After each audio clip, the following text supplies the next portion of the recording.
King of glory. There is a God who saves, one who is strong and mighty. Freedom is in his name. Open the gates of heaven, lift up a shout of praise.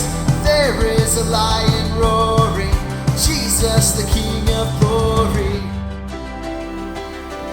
Hey church family, I just wanted to share with you a new song that we're going to be singing this Sunday. That song is called King of Glory. It's actually written by the Passion Band, and I put a link in the description below this video, so if you wanted to listen to the song in its entirety before Sunday to prepare your heart, that would be awesome. Now this song we're singing about the King of Glory. We're singing about Jesus, who is our King of Glory. And this is something that we sing about in a lot of worship songs, the idea of the King of Glory. And actually this song specifically is based out of Psalm 24, which actually in the Psalm, near the end of it, it asks, who is this King of Glory? And we get the answer, right? It's the Lord Almighty. It's Jesus. He is our King of Glory. Now listen to how David opens up this Psalm 24. He says, "The earth is the Lord's and everything in it, the world and all who live in it. For he founded it upon the seas and established it upon the waters. Who may ascend the hill of the Lord?" Right there we get a picture of our Creator. We get a picture of our mighty God, one who is able to create out of nothing, a holy God. The Psalm continues. It says, "Who may stand in his holy place? He who has clean hands and a pure heart, who does not lift up his soul to an idol or swear by what is false." And here we get a picture of God's holiness. He is completely righteous and holy without any sin.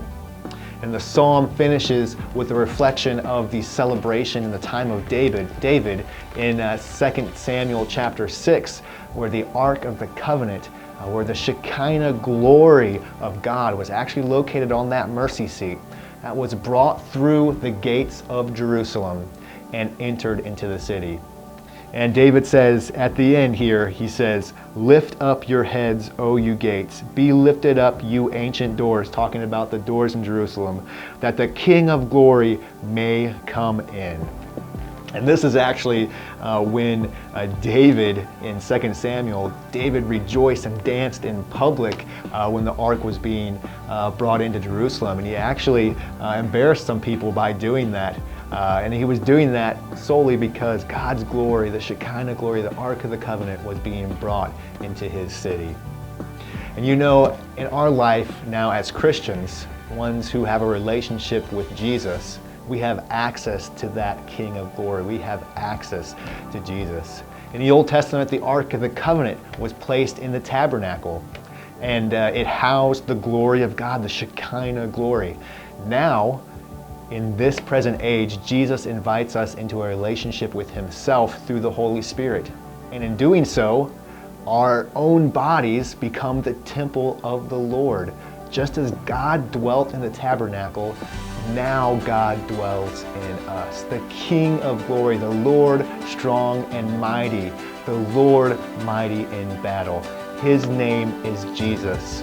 And we have a great, great hope that we can celebrate and sing about in this song, Jesus, the King of Glory, who lives in us. There is a King of glory.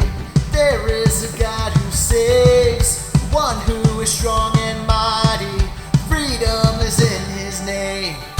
Open the gates of heaven, lift up a shout